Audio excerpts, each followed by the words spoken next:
Bonjour et bienvenue, voici notre tour d'horizon économique, géopolitique, sanitaire et boursier. Et pour comprendre comment tourne cette planète finance et qui tourne à coups de mensonges et du principe que plus c'est gros, plus ça passe, c'est sur la bourse au quotidien et nulle part ailleurs. Et l'épisode du jour s'intitulera Confiné jusqu'à mi-janvier. L'allocution d'Emmanuel Macron hier soir a démarré très fort par deux énormes mensonges. Tout d'abord, un pic de décès terrible, catastrophique, de plus de 500 morts mardi. Bon, c'était une erreur de retranscription d'une donnée de Reuters qui a agrégé tous les décès depuis 4 jours.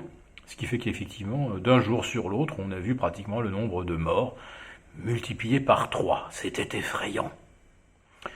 Je peux vous dire que si vous dites à M. Macron que le niveau de la croissance sera de moins 9,7 et que lui pense que ça sera plutôt 9,5, vous allez vous faire immédiatement remettre dans l'axe.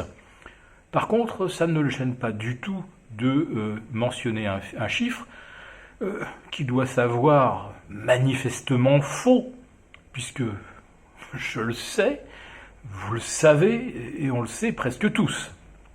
Et puis ensuite, justifier le confinement par cette hécatombe effrayante de 400 000 morts si on se laissait berner par le principe de l'immunité collective. Alors il y a certains pays qui le pratiquent, ce principe, notamment le Brésil, qui est quand même 3 fois plus peuplé que la France. On attend de voir 400 000 morts au Brésil sur une période de 2 ou 3 mois. En fait, c'est très intéressant le cas du Brésil, car la pandémie est en train de s'éteindre progressivement.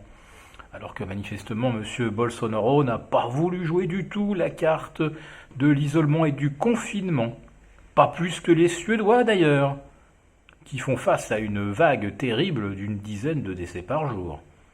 La courbe est complètement aplatie d'ailleurs depuis le mois de mai en Suède, où après des débuts difficiles, l'immunité collective semble fonctionner. D'ailleurs, on s'aperçoit que plus on avance en France, plus on est en train de rejoindre, en termes de taux de mortalité, celui de la Suède, qui, elle, n'a pas affaire à une deuxième vague et n'aura probablement pas affaire à une troisième.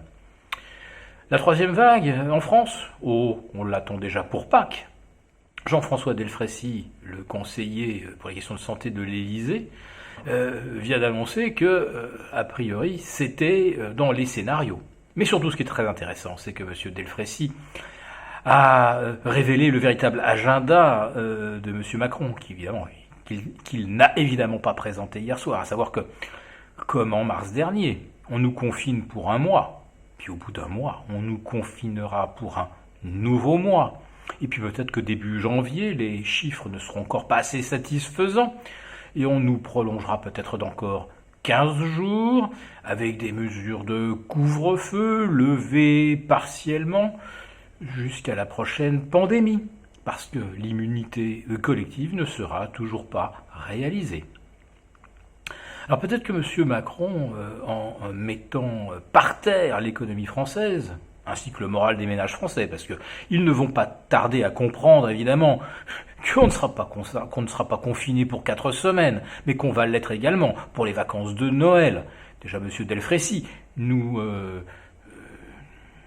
incite à passer le réveillon en comité restreint et sans aller visiter la famille dans une autre région. Bref, l'économie par terre, le moral des Français par terre et qui n'auront vraiment pas envie de consommer, ça c'est sûr.